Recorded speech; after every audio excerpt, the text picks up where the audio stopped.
Welcome to the Inside Sales Enablement Podcast. Where has the profession been? Where is it now? And where is it heading?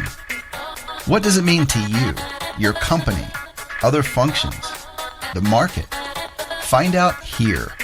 Join the founding father of the sales enablement profession, Scott Santucci, and trailblazer Brian Lambert as they take you behind the scenes of the birth of an industry. The Inside Sales Enablement Podcast starts now.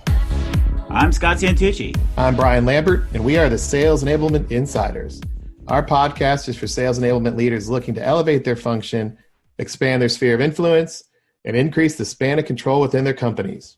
Together, Brian and I have worked on over 100 different kinds of sales enablement initiatives as analysts, consultants, or practitioners. We've learned the hard way what works and maybe, most importantly, what doesn't.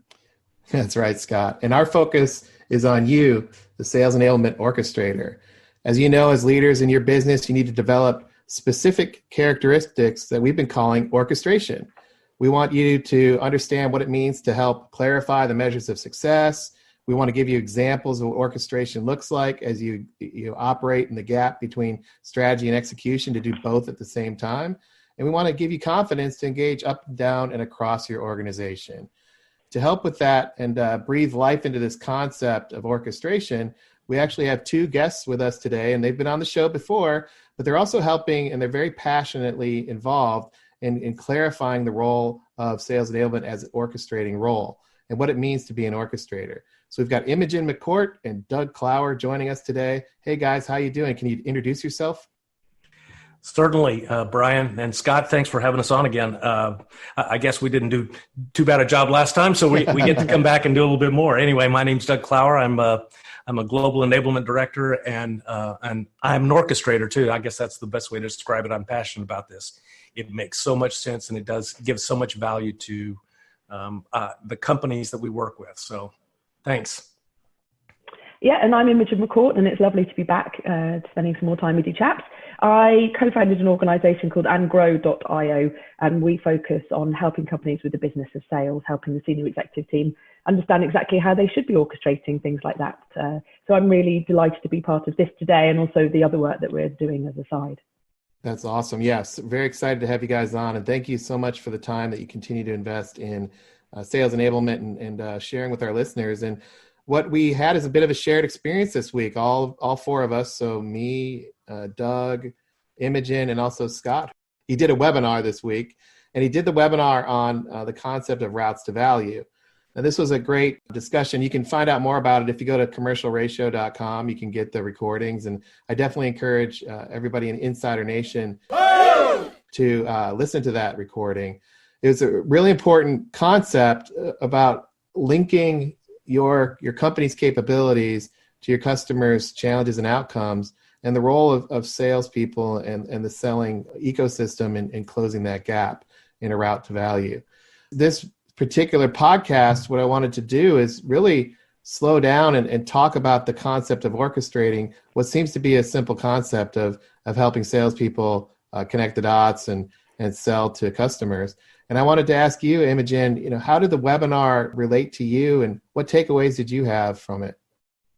Well, I mean, it's a fantastic, the whole series has been really powerful to listen and learn and be part of. And the webinar yesterday, I'm going to have to pronounce it route to value. I'm sorry. When you listen to the webinar, you'll know there's this English to English translation thing. I'm sorry, I'm protecting the global audience here. That's perfectly fine. We're good with that.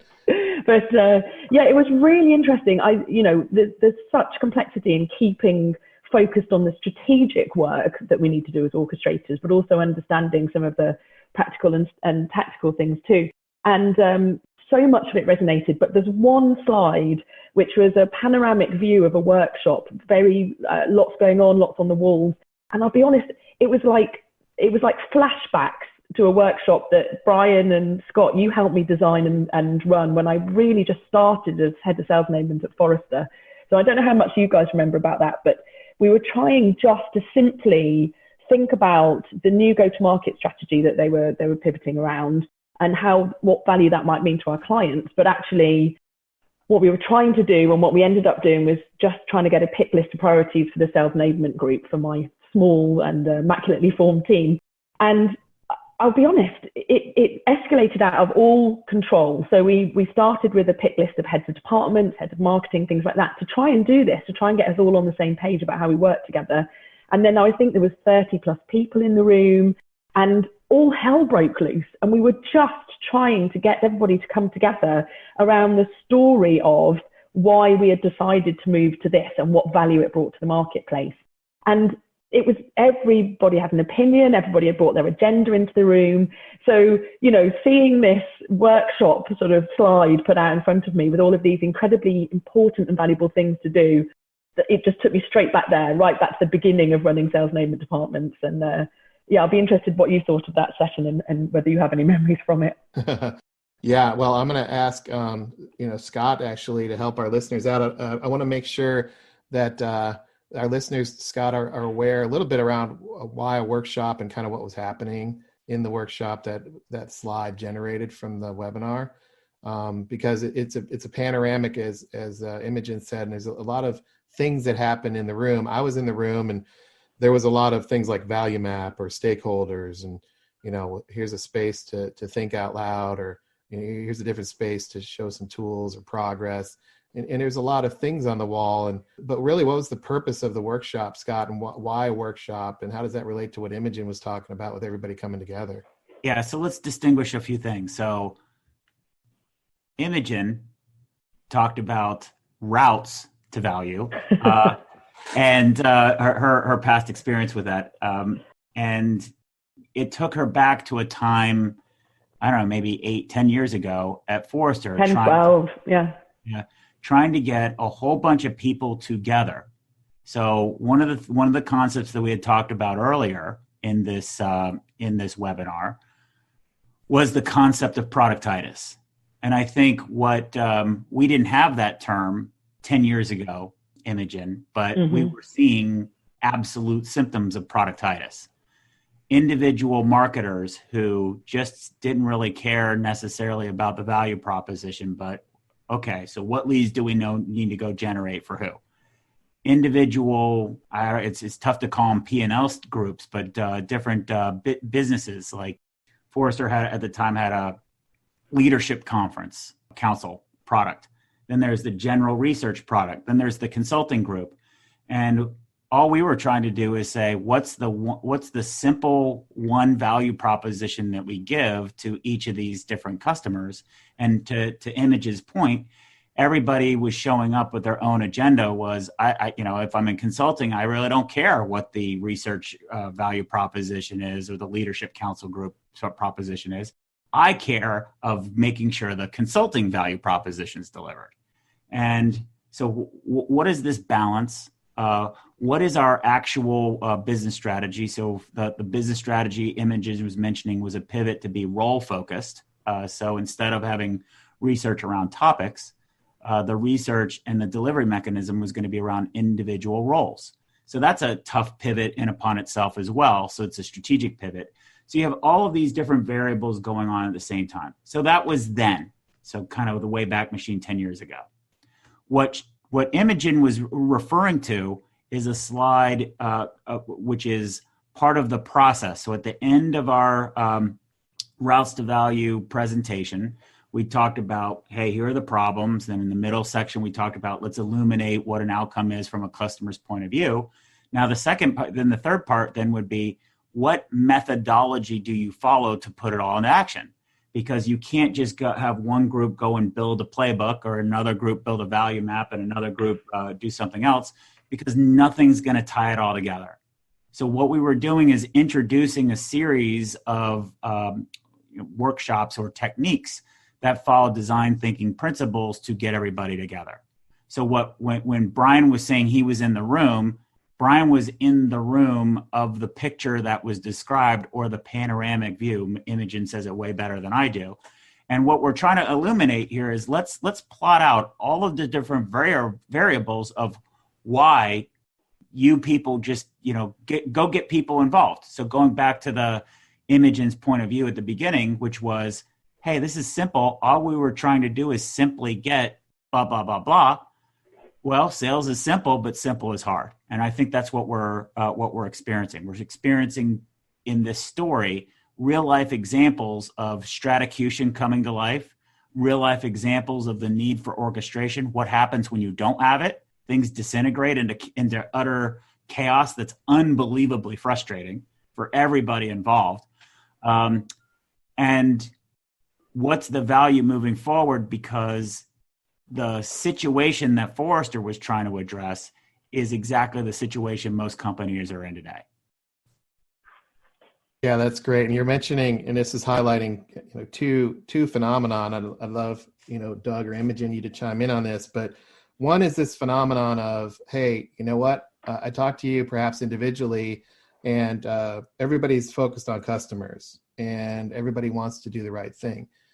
And yet, however, when you get in a room full of 30 other people, what does that turn into? And what happens there? So there's this phenomenon of individually doing it versus doing it in a group that can happen. And then the second piece is, Scott, you said very specifically, well, you can't have one person do a playbook and you can't have one person maybe building a message. And then, I would add, you can't have one person, aligning it in the platform or of enablement platform or whatever. But yeah, that's what people do. So of course they can do that. But you added the qualifier of, or else it won't be integrated, and it won't be integrated for sales. So those two phenomenon, this idea of what happens individually versus a group, and then the other phenomenon of how the work gets done, where you parse it out and you get it done, you check it off, versus integrating it for sales, or the lifeblood of sales. What do you guys think of that? That's what strikes my mind is what the challenges of orchestration are in a picture like this. Doug or Imogen, do you have any thoughts on that? I think what is so illustrative of that particular image or that picture, that panorama that's in there, is really about all the different elements or people that have a role or some sort of outcome that they're chasing.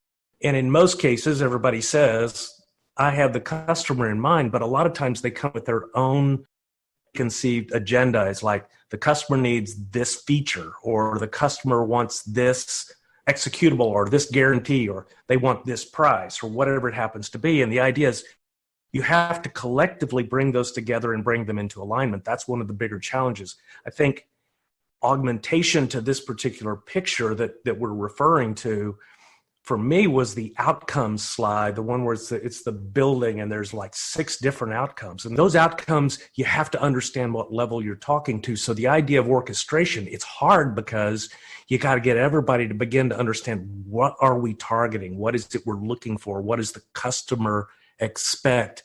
What's the outcome we're trying to get to? Which I think was at the heart of the webcast. It was this beautiful discussion. It goes back to that one diagram, Scott, that you put together, where outcome was in the middle and these 6 elements were around the outside. That was the power of that.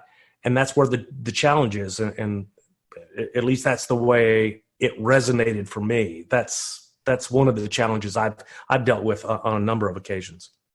And if I may, I'm going to add to that, because Doug, I think you're absolutely right to bring it to the outcome piece as well. We the last time we did our podcast, actually, we talked about how important the conversation, the actual conversation between a salesperson and a client is, and that value is added when you can discuss what great outcomes you can work with them, what they can change towards and why.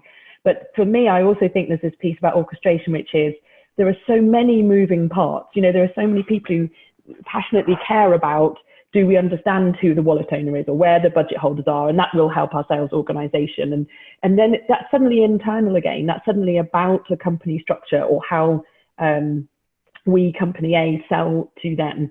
But what's really hard is actually taking this idea of an outcome that we could deliver and turning that into something that we can actually add value with and not complicate our clients' lives. The Forrester workshop, everybody came in really, really believing that they had, and having the client's best interests in heart, but not fully understanding how you translate that into something that can be sold, that is empathetic, that drives and delivers value, that can be understood in the marketplace. And I think that's the really smart bit about orchestration here, is simplifying enough without dumbing down, and providing enough of the environment and the facilitation to make people look at each other and see how they can come collectively together to drive more value, not look at each other and think, or they're just going to take sales resource that I really should have because my product's really powerful for our clients, but now marketing are going to focus on something else and I want them to focus on something else. And I think the orchestrator has to be both the incredibly strong leader, as Scott, you've said over and over again, but also this really powerful, quiet person who's sort of sitting behind the scenes, making sure that everybody understands and the bigger picture, the whole, the outcome that Doug's talking about, which is always client side. It's always client side, the outcome. Yeah, these are great. And I mean, you're outlining, Imogen and Doug, this concept of many moving parts. And I think everybody would agree with that. So for example, if you have a room full of 30 people representing product and marketing and sales enablement and sales, and maybe the commercial officer, they're all in the room, they're probably going to say, you know what, there is a lot of moving parts here. There is a lot of individual perspective that we need to bring in. You know, everybody has a point of view on what's worked before, perhaps. Or, you know what, we all should have the same, and we probably all do have a definition of value. Is it the same? I don't know, but we probably all think we know what's valuable. And we probably all believe that we should be working together to figure this out. That's why we're in the meeting. So this idea of, you know, we're going to be in an environment, and an environment's going to be created for us to work together. And then, yeah, somebody's probably going to lead this and I'm going to participate.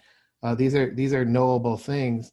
And yet something happens in the room that might get in the way. And, you know, what is that? And then, you know, to your point, Imogen, this idea of how do you lead through that? Lead a group of people who are all smart that really do want to do the right thing, however, might not necessarily see the bigger, synthesis of the bigger components or the large components that need to come together in a customer conversation, right? Well, in a case like that, doesn't that individual or that group, that department, that silo, whatever you want to call them, don't they sort of have their blinders on? They can't see the bigger picture. They're still focused on the customer, but they're not necessarily saying, well, they're focused on the customer too. So how can I work with them to deliver a more powerful outcome for the customer from us as the company? That's one of the key things. It's a blinder syndrome. And I've seen that before. Imogen, you've seen that analogy. Does that make sense to you?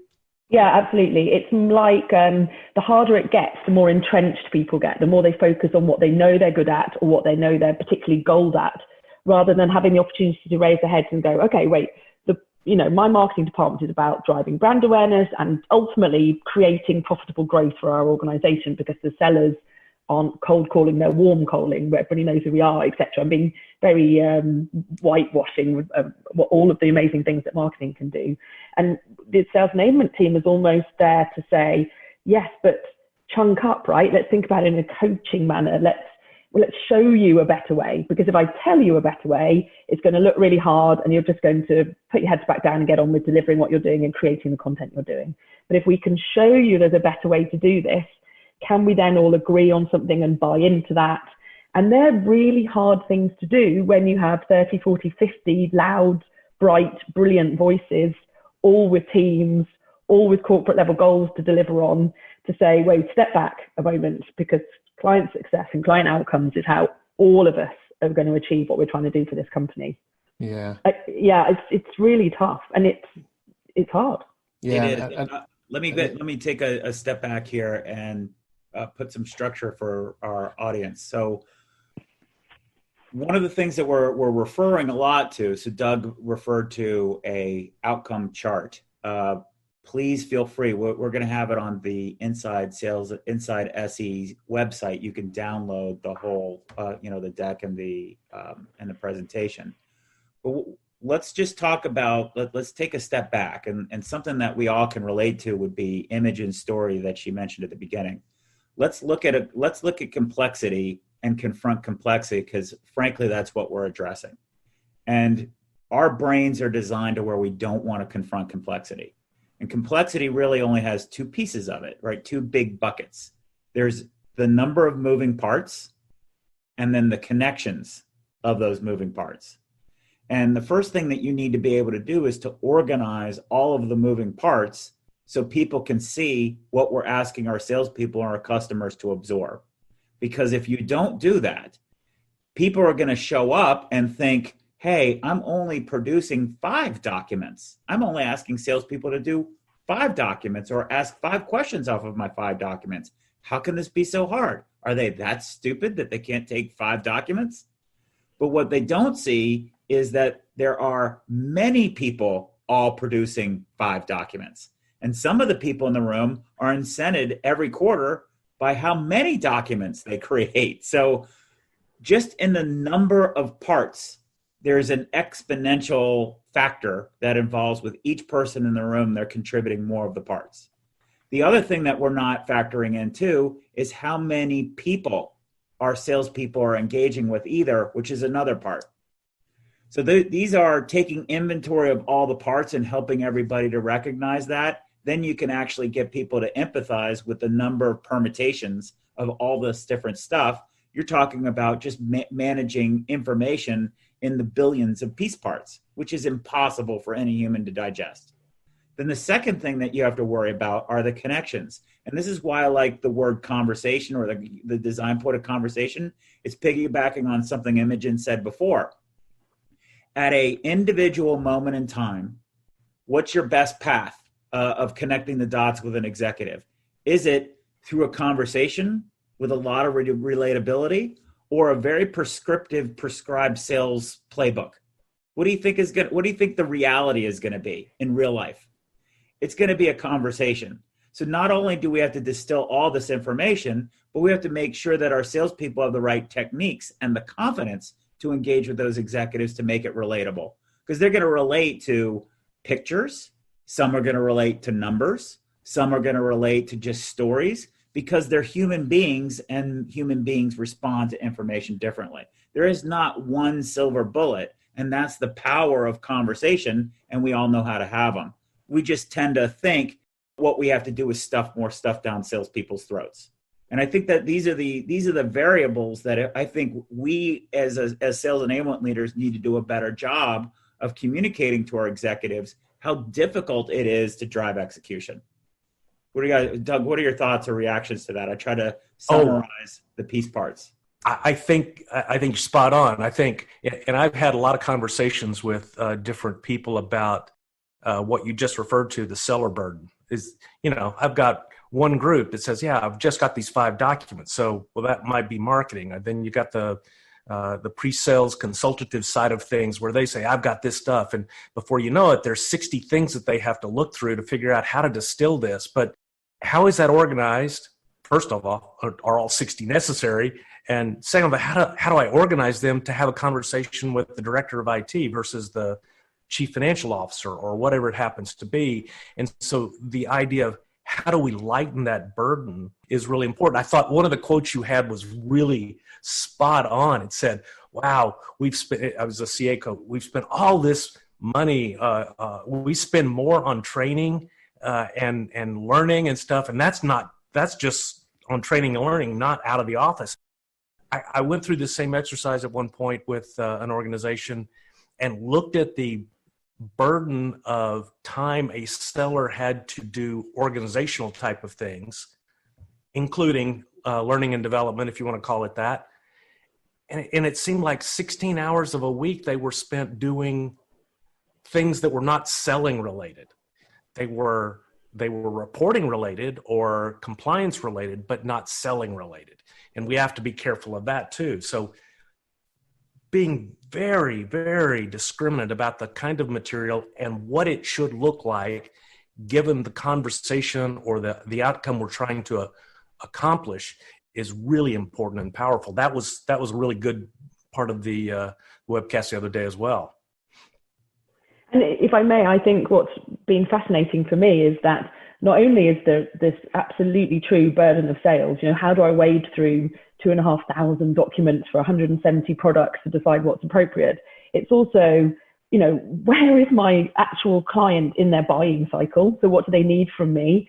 And also, where are they in the organization? Because as you guys said in the webinar, but it's I hope more commonly understood, there's a buying committee now, and they're not all executives. A lot of them are, but there are influencers, and there are people who are going to have to live with this product or service or whatever it is, that are part of saying, yeah, this is going to work or not, right? We can make this work, or we can try and make it as awkward as possible. So these salespeople are navigating away from products to solutions and best case outcomes. And they're also saying, okay, so today it's the C-suite, so I need to be talking about EBITDA and market share and share price. Tomorrow it's a VP head of department, so I need to be talking about, measurable revenue outcomes or margins. And, the next day I'm talking to the user team, so they'll need to know actually feature function and how many they're going to get and how often they're going to get it. That's huge. All the while, you have to manage the energy of everybody, because the change resistance is massive. Every group wants the environment to be different, but each individual group doesn't want to change. They basically say, if everybody were else to do what we do, the entire company would be better.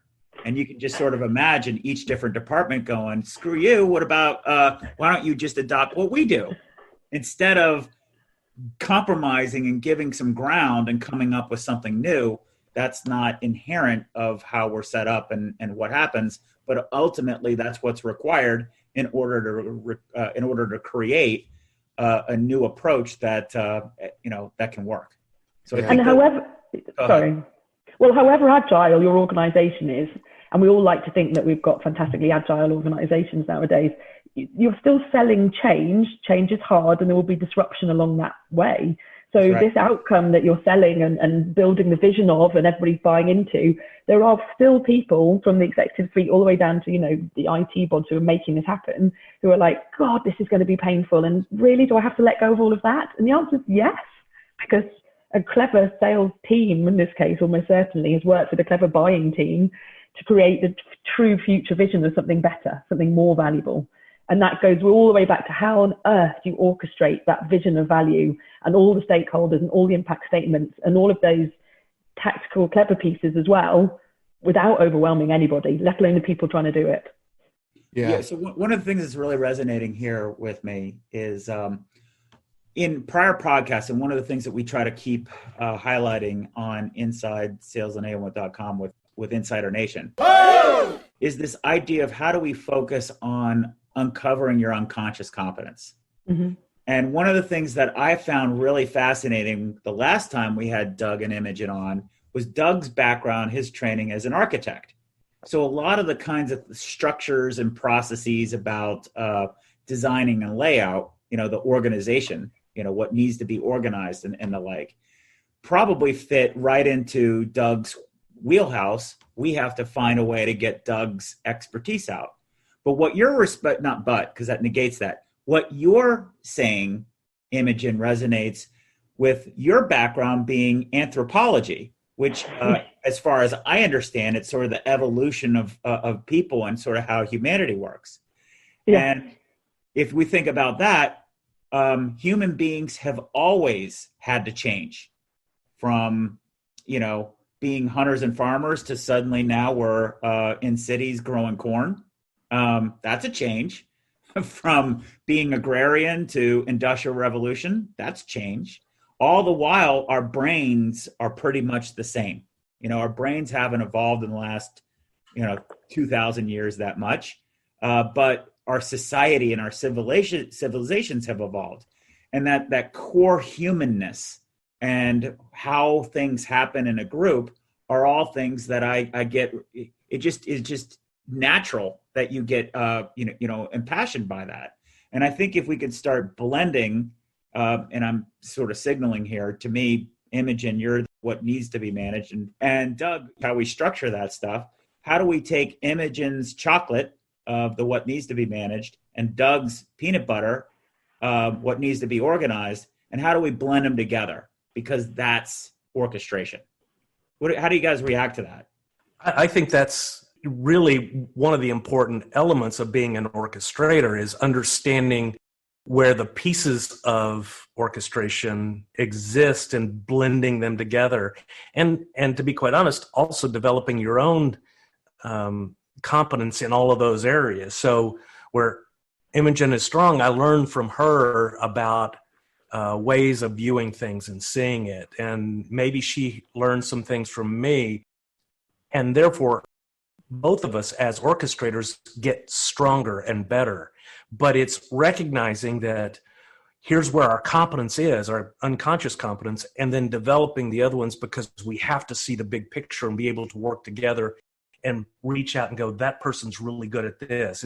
It goes back to, I'm going to go back to mission control now and the initiation of the space race and everything.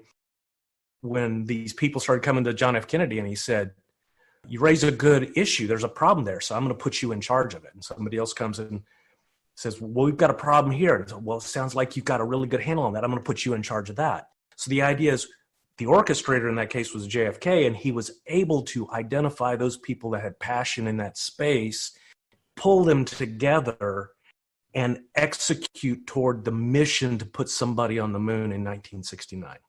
So this is interesting, right? Because these are tactical and strategic issues that come together in this concept of orchestration, right? And to us, orchestration is it's one, it's real, and two, it's valuable and needed because it helps connect these dots, fill in these gaps, these gray areas. And having these kinds of conversations gets us to questions like, well, who determines what value is, or who determines what good looks like, or, you know, what's the best approach for salespeople? And really no one person owns that answer. And the answer is found among and between people who have different perspectives. So that's why, you know, I see a lot of focus. I believe that's why I see a lot of focus on things like collaboration and creativity and design thinking, et cetera. But the business value and the business impact of that is never talked about. It's just a given, you know, hey, you should get everybody together. Well, we're talking about in this podcast, we get everybody together, and then to use Imogen's word, all hell breaks loose. Right? So, but listen, I just want to respond to Doug's comments as well, because I do learn every time we get the chance to speak, either sort of almost publicly like this or privately in the other work that we're doing together. But actually, you know, the human being looks for stories and patterns and structure. And I think that what we're trying to do here is provide something for things to hang off so that it can be remembered and called upon and be pertinent in the moment for the salespeople. Because, you know, ultimately those ideas, it shouldn't be owned by one person. The orchestration is about, we're all bigger than 2 + 2 = 5, you know, we're bigger than the individual moving parts. So, you know, I think that there's something really important about how we support each other, but also how we try and keep clarity about what it is we're working on, what we can manage, what's on the green, and how we can really push the envelope on this. Think about this idea as not ours, but as something we can actually make better than it possibly is, because we come together to think about it with everybody who'll be part of solving it or delivering it or right. providing it. And if you think about it, let me ask, you know, the anthropologist here, you know, are people taught these things? Are we brought up in a way that brings 30 people together to work on something and understand the perspectives of people? Is what people are taught? Are they equipped to have these kinds of interactions and really experiences where the answer is found among people? Or is there something else going on that we're wrestling with here with how people are trained, certified, et cetera? What do you think? So I must just say that as I did do anthropology, but I also did archaeology. So to set myself up as a, you know, the trained and perfect anthropologist would be deeply unfair. But I would say that we are tribal groups, right? Monkeys tend to come together as groups, and, you know, we work best when we are supporting each other and playing to our own strengths within that collective whole. So we can talk about societal constructs and all sorts of things, but, you know, I hope it's not a sad fallacy to truly believe that we don't work as a pack, that we think about the greater good, and that we want the best for ourselves, whether that's economically or whatever you're motivated by, right? Happiness, intellectual stimulation, etc. We're moving way off topic here, but I think the point is that to orchestrate is very natural for those who are naturally orchestrators. And we can talk about the competencies, we can talk about the skills and the behaviors of an orchestrator, but there are also incredibly valuable parts of this problem, if you like, which is the people who get stuff done, who are tactical and detail orientated and make this happen in a way that really brings it to life.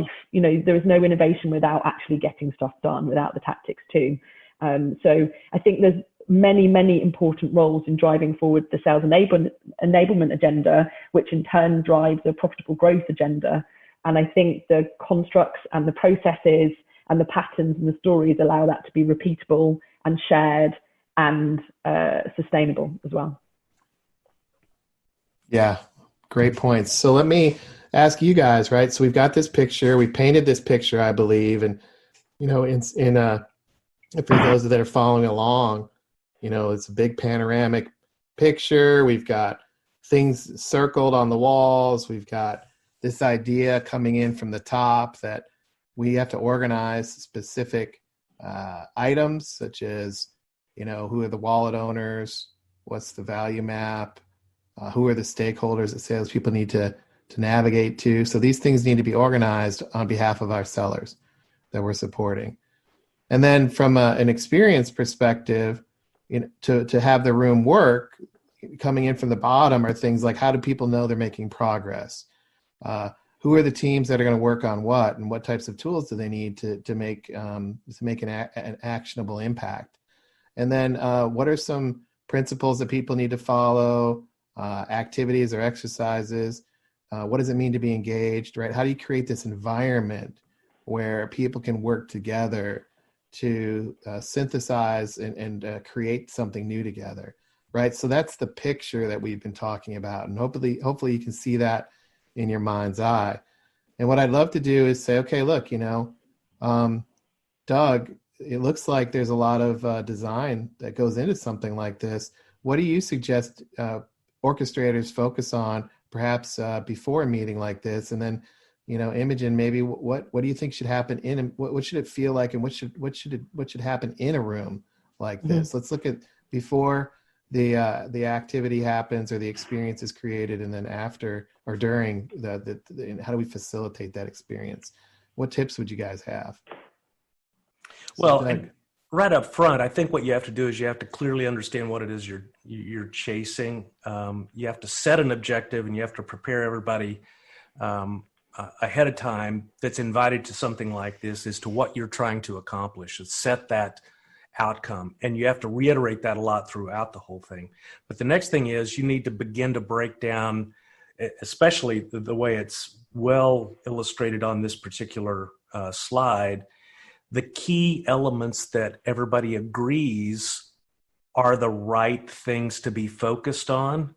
Because in different cases, it might be a little different, but not substantially. But then you get a chance when you initially start to say, is there something missing, and some to that end. So, you know, if what you're trying to do is figure out how you're going to enter a new market space, you have to say, well, what does that market space look like, and what do our customers have to do with that particular space? Why would they be interested in our entry into that? Or as Scott would say, are we just buying revenue for the company kind of thing? So there's a couple of different factors. You know, how do we enter into that particular space? Who would be the stakeholders we talk to? Who has an element to play in this? Is this all just a product play, or is this something consulting needs to do? Do we have partners that we need to work with?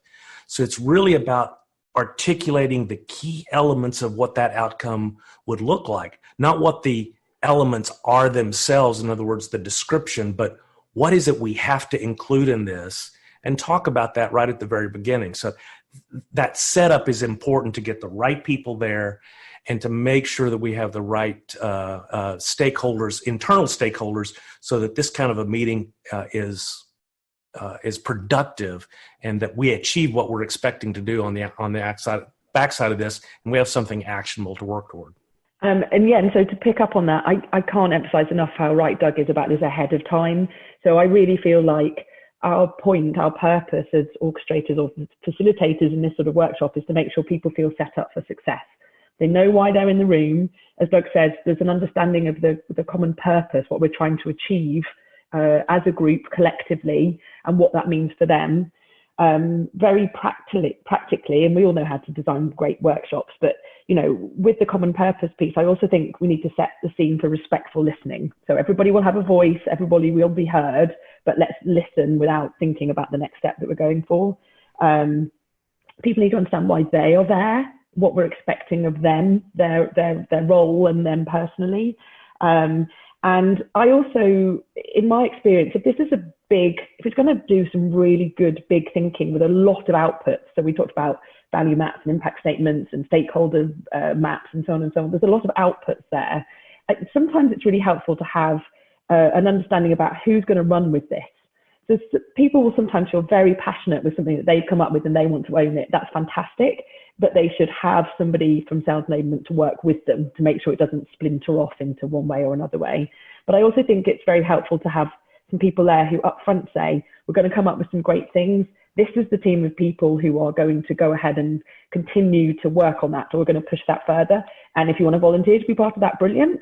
If you don't, because we're all super busy, that's fine too, because these people will report back and keep it moving, and you'll be called in because we all want to be accountable and part of it as we move forward. So that's just some very practical things to back up what Doug was saying about get some common purpose, real understanding of what they're there, and that ahead of time.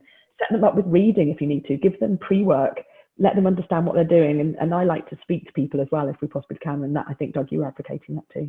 Yeah, absolutely. I think I'd like to touch on the one thing you talked about. It's the post meeting, the post outcome of a workshop like this is somebody who is in charge and sort of keeps the music going. If we talk about a maestro or an orchestrator at this particular point, somebody who keeps the music going, because I cannot tell you how many times I've been in meetings with 10, 12, 15, 20 people, and we've got these great plans and this and that and everything else. But nobody walked away with, okay, you have responsibility for putting this on a drip schedule, for checking in with everybody to make sure things are progressing, to building some of the timelines or executing against the timeline we've already set.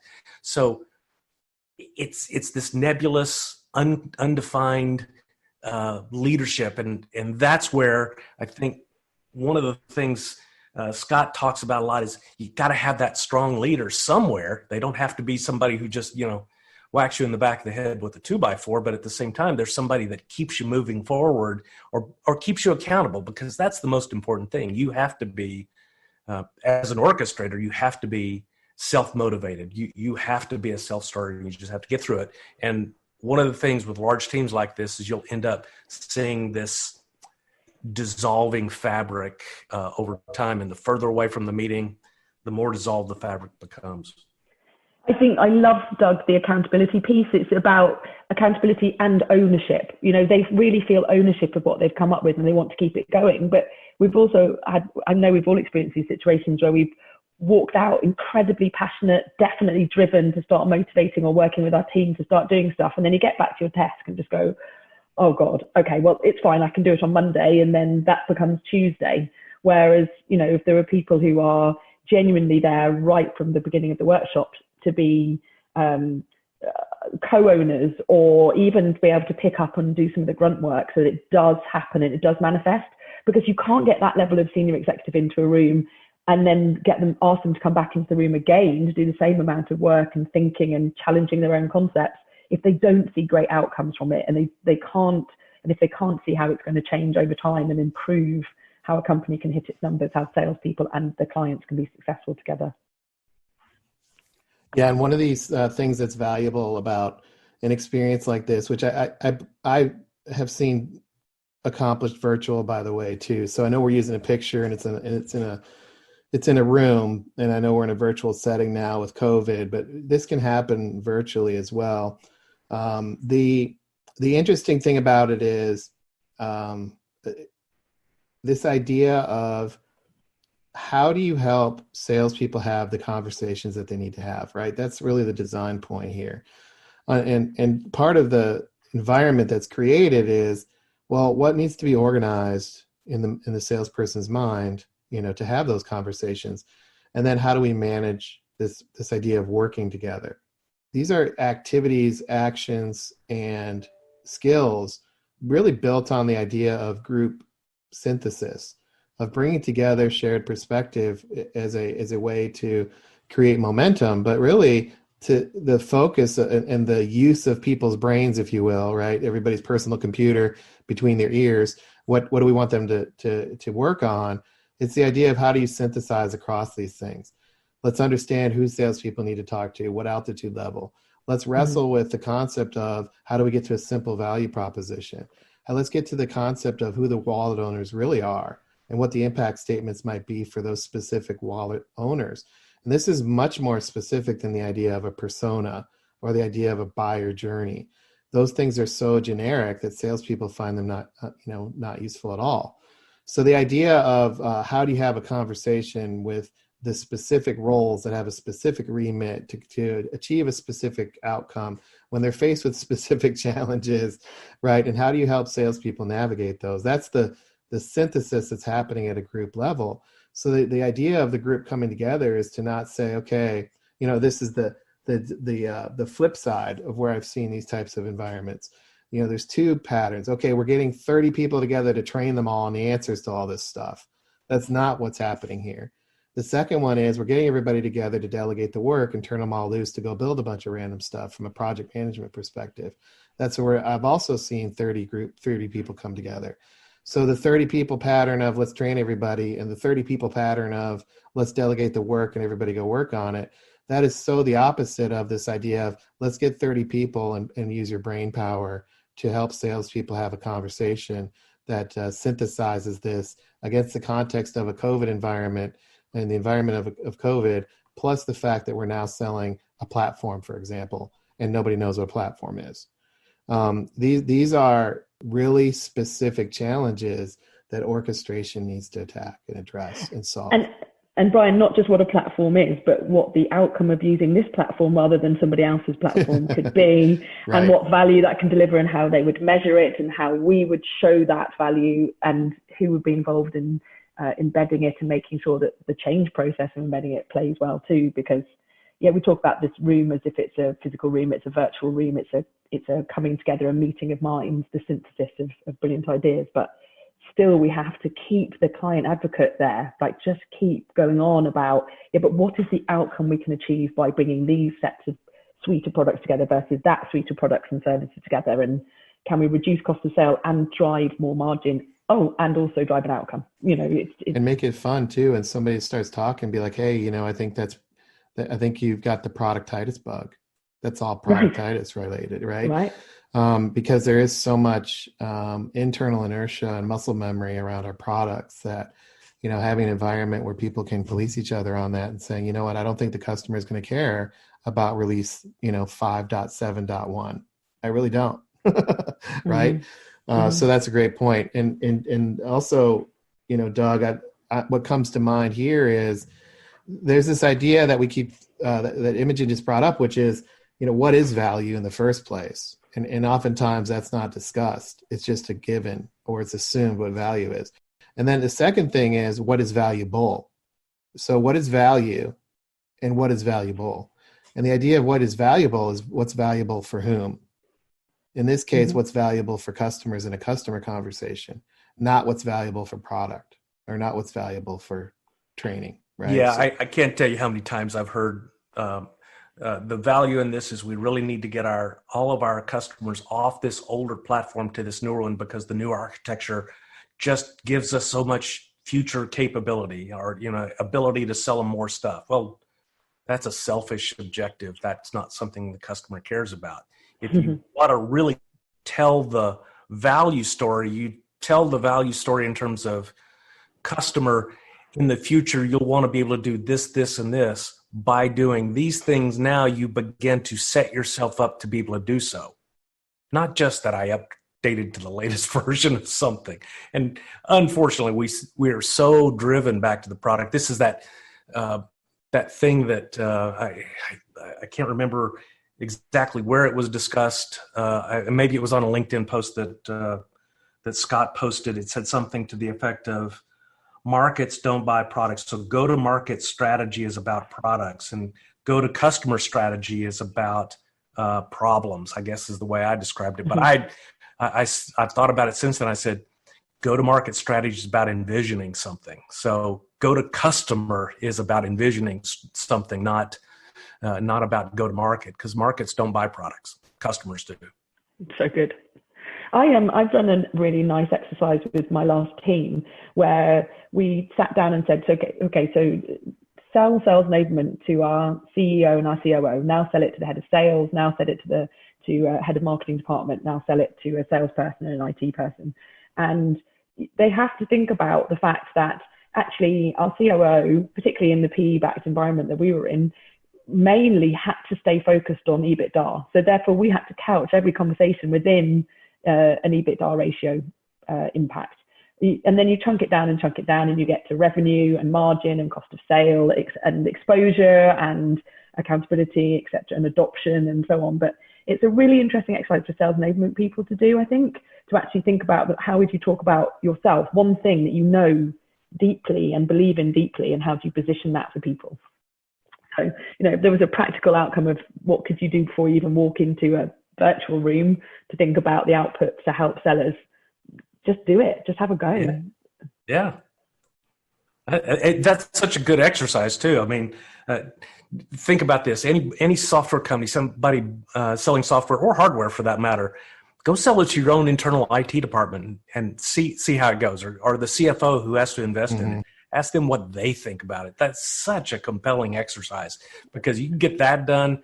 Now you started answering a lot of questions that when you start getting in front of a customer, you go, oh yeah, I know what they really care about. So. Yeah. And do you know what? We used to get some of the people at Forrester to phone up the heads of department to try and sell stuff as part of their onboarding.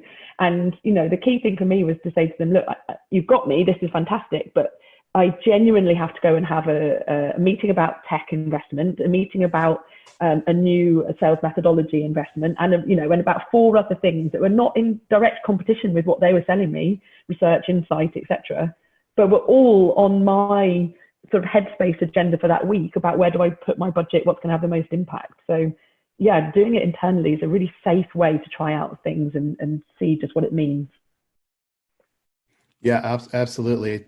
And I like this idea of trying to communicate the value, communicate what is valuable, and then also these techniques that you guys are sharing with regard to how do you get really, 30 really smart people or 20 smart people who all have their individual perspective working together. I used to think it was as simple as saying, well, let's just focus on the customer.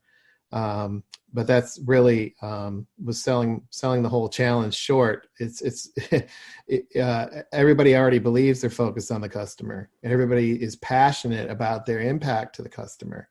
And so the idea of, hey, we really need to work together. Everybody says, well, no kidding. Hey, we really need to focus on the customer. Yeah, well, no kidding.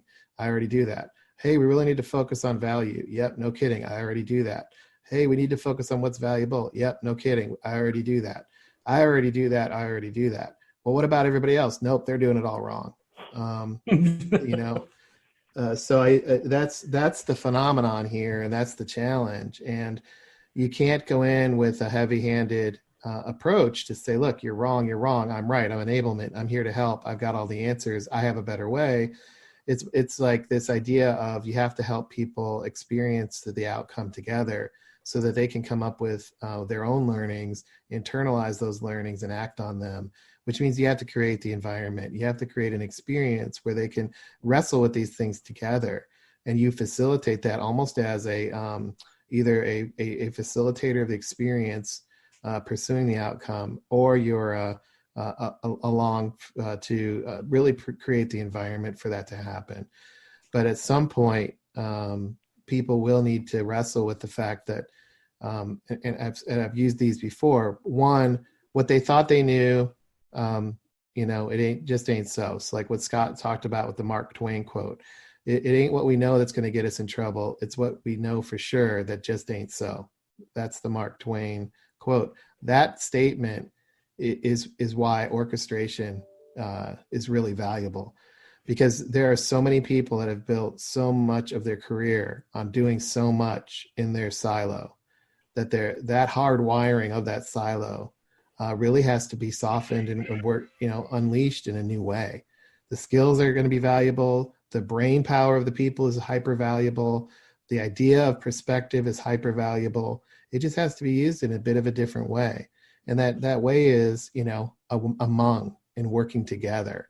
And that means you have to be able to articulate it. To Imogen's point, you have to be able to communicate. To Doug's point, you're going to have to be able to be a strong leader and say, I disagree with what you're saying. Here's why. These types of skills are not easy to come by in today's business environment, because it's been trained out of so many people to not debate, to not share perspective, to isolate, to focus on what they can control, for example, to get their own results done. These are the things that orchestration seeks to address, in the gap between strategy and execution, at the same time bringing strategy and execution together. It's both and strategy and execution together to be successful.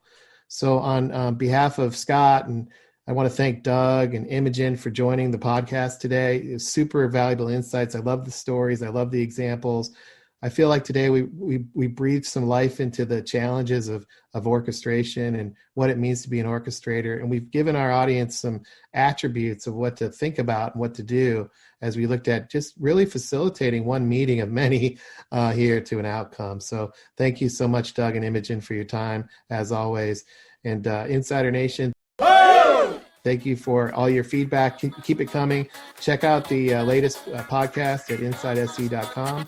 Also, check out OrchestrateSales.com if you want a sneak peek at what's coming. All right, we'll talk to you guys later. Thanks so much for joining us today. Thanks for joining us. To become an insider and amplify your journey, make sure you've subscribed to our show. If you have an idea for what Scott and Brian can cover in a future podcast, or have a story to share, please email them at engage@insidese.com. You can also connect with them online by going to insidese.com, following them on Twitter, or sending them a LinkedIn request.